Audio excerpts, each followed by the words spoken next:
est-ce que le prophète alayhi salam pouvait se tromper? Et cette question est très importante, car sa réponse va nous donner et va nous aider à observer les imams et les savants, parce que c'est eux qui sont les héritiers des prophètes. Et ça va nous donner une autre manière de voir les savants et les imams, parce que certains musulmans pensent que les imams et les savants ne se trompent pas, ne se trompent jamais, ne font pas d'erreur, alors que d'autres musulmans pensent le contraire. Eux, ils croient que les savants et les imams peuvent se tromper, parce que ce sont les êtres humains. Ainsi, répondre à cette question est important. On va pouvoir tirer des leçons très bénéfiques de cette question. D'abord, je tiens à souligner que mon intention n'est pas de rabaisser la personnalité du prophète alayhi salam ou de faire quoi que ce soit. Mais mon intention est de montrer à chaque musulman que chacun doit faire attention à ce qu'il entend de la bouche des savants et des imams. Parce que certains musulmans pensent et croient que les savants et les imams ne se trompent jamais. D'autres pensent qu'ils sont infaillibles. Ainsi, ma vidéo et mon intention s'adressent directement à eux, à ces personnes. Parce que penser ou imaginer qu'un savant ou un imam ne se trompe jamais, cela signifie que je crois à ce qu'il dit de bon et je crois à ce qu'il dit de mauvais. Alors qu'en vérité, le musulman n'a pas le droit de croire à tout ce qu'il entend. Il doit avoir son esprit critique. Il doit analyser des paroles pour pouvoir prendre ce qui est meilleur et rejeter ce qui est fait. C'est pour ça que Dieu dit dans le Coran, dans la sourate 39, verset 18, qui prêtent l'oreille à la parole, puis suivent ce qu'elle contient de meilleur. Ce sont ceux-là qu'Allah a guidés, et ce sont eux les doués d'intelligence. Ainsi, Allah Azawajal présente les bons musulmans par ceux qui prêtent l'oreille et prennent des paroles qui sont meilleures, de doués d'intelligence et des gens bien guidés. Ainsi, ceux qui pensent et croient que les imams et les savants ne se trompent pas, ont rendu les savants et Allah Azawajal égaux par ignorance. Car c'est Allah seul qui ne se trompe jamais et qui ne fait pas d'erreur.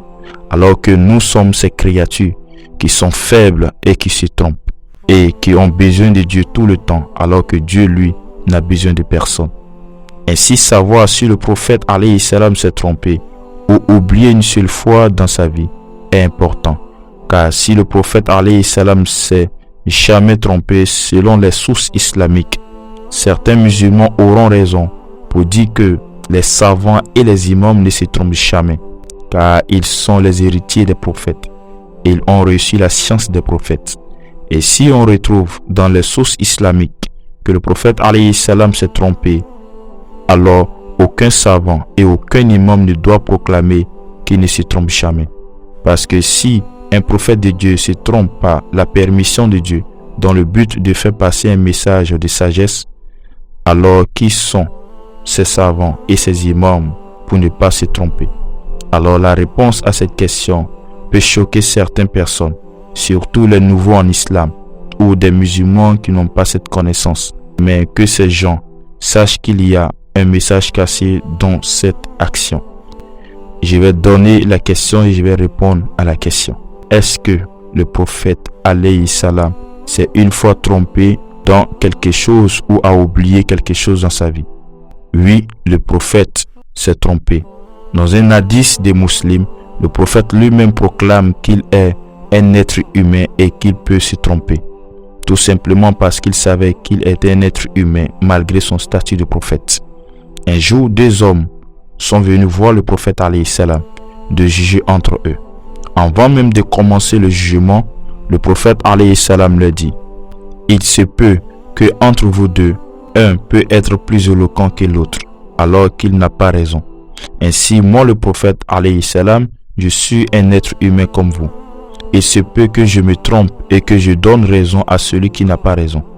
Ainsi que la personne n'attrape pas ce que je lui donne, car c'est un morceau de l'enfer que je lui donne, alors qu'il ne prend pas. Ainsi le prophète alayhi salam dit de sa propre bouche qu'il pouvait se tromper. Et cela montre que le prophète alayhi salam était humble. En vérité, lorsque Dieu lui commandait quelque chose, il ne se trompait jamais, car il s'agit des choses divines. Mais si c'était de sa propre personne, alors il pouvait se tromper, comme il pouvait résoudre. C'est pour ça, lorsqu'il donnait des ordres dans certaines occasions, les compagnons lui demandaient si c'était l'ordre venant de Dieu ou de lui-même. Ainsi, si c'était de Dieu, les compagnons exécutaient sur le champ. Mais si ça venait de lui, certains compagnons donnaient des points de vue sur ce qu'il a dit. Ainsi, si c'était une bonne idée, le prophète prenait. Ainsi, la nature de l'être humain est d'oublier, de se tromper et d'être faible. Dans le livre de Bukhari, le tome 1, dans le chapitre de la prière, Bukhari nous montre que le prophète alayhi salam s'est trompé dans la prière. Et en plus de 3 fois. Et si c'était une prière de 4 rakats, le prophète alayhi salam pouvait se tromper pour faire 3 rakats. Ainsi d'autres l'interpellaient. Ô messager de Dieu, est-ce que la prière a changé ou la prière a augmenté ou diminué? Si le prophète répondait non, c'est la même prière, alors le compagnon disait, ô messager de Dieu, au lieu de 4 rakats, tu as fait 3. Ainsi le prophète rentre dans la mosquée et se renseigne et les gens confirment qu'il a effectivement fait 3 rakats au lieu de 4 rakats. Ainsi le prophète complète la prière et se retourne et dit aux musulmans, je suis un être humain comme vous et il se peut que je me trompe. Et lorsque je me trompe, interpellez-moi. Il y a encore des preuves dans certains livres islamiques que je n'ai pas cités pour ne pas rendre ma vidéo longue. Même dans la bataille de Uhud, le prophète alayhi salatu wassalam a dit quelque chose qui n'était pas correct. Ainsi Allah a fait descendre un verset pour corriger le prophète alayhi salam. Un jour le prophète faisait des prédications et il a fait une action qui n'était pas correcte. Ainsi Allah a fait descendre un verset pour dire non, il fallait pas faire ceci, il fallait faire comme cela.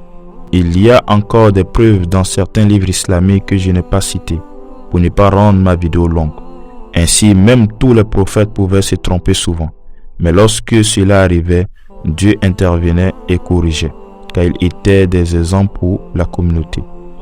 Ainsi, quelle leçon le musulman doit tirer dans cette histoire ou dans les actions du prophète alayhi salam? Parce que Dieu ne fait rien hasard.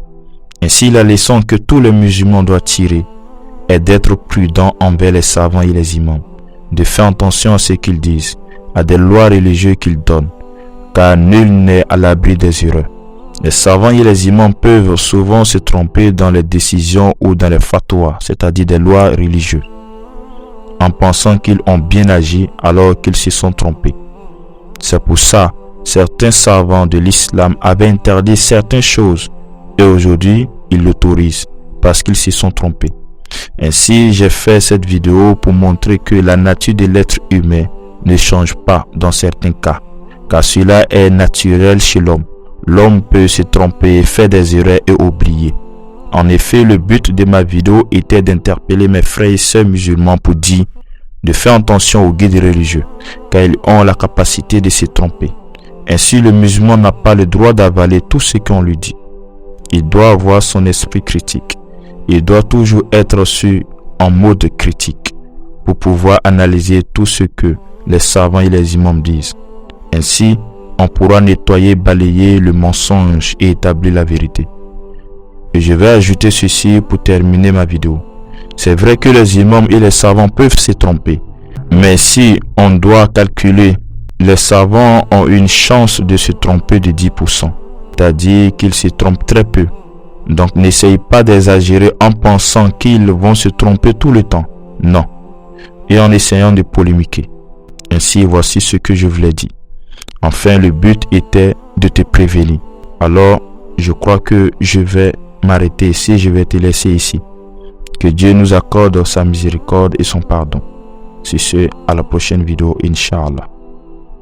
Merci d'avoir écouté la vidéo. Et n'oublie pas de partager et d'aimer. Et j'aimerais que tu transmets ce que tu viens d'écouter à ceux qui sont absents. Comme le prophète alayhi salam a dit à ses compagnons, faites parvenir ce que j'ai dit à ceux qui sont absents. C'est-à-dire ceux qui n'ont pas écouté, ceux qui n'ont pas entendu. C'est ce, à la prochaine vidéo, Inch'Allah.